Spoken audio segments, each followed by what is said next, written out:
Hare Krishna everyone, welcome to my mini blog. চলুন দেখা যাক আজকে আমাদের বাড়িতে সন্ধ্যাবেলা হঠাৎ করে কি। আচ্ছা বন্দিতা মাতাজি, এখানে কি হচ্ছে মা? আজকে আমাদের শাশুড়ি দিবসী, এটা এই উপলক্ষে খিচুড়ি আয়োজন করা হয়েছে। পাড়ার লোককে ডাকা হয়েছে, আমরা বাড়ির লোক সবাই মিলে কীর্তন করবো, ভোগ লাগবে। আর এখানে ছোট করে পিঠা পার্টি, এখানে এই যে পিসি এখানে পিঠা খাচ্ছে। এখানে এখানে যে চা দেখতে পাচ্ছেন, এটা চাটা কিন্তু হার্বেল চা। হ্যাঁ, আবার অন্য কিছু কেউ ভাববে না, অন্য কিছু কমেন্ট করবেন না। আর এখানে এটা আমাদের এক দিদা এসেছে পিঠে খেতে। এটা পৌষ পার্বণ বলে কথা, আমাদের গ্রামে সবার বাড়িতে সবাই যায়, এটাই একটা ঐতিহ্য। এই যে জিনিসটা এখন বন্ধ হয়ে গেছে, কেউ কারো বাড়িতে যায় না।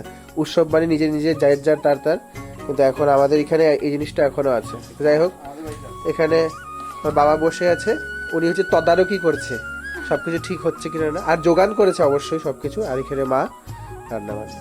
তো সবাই একবার বলো হরি বল, হরে হরে কৃষ্ণ। নতুন নতুন ব্লগের জন্য আমার চ্যানেলটিকে সাবস্ক্রাইব করে লাইক করে পাশে থাকবেন।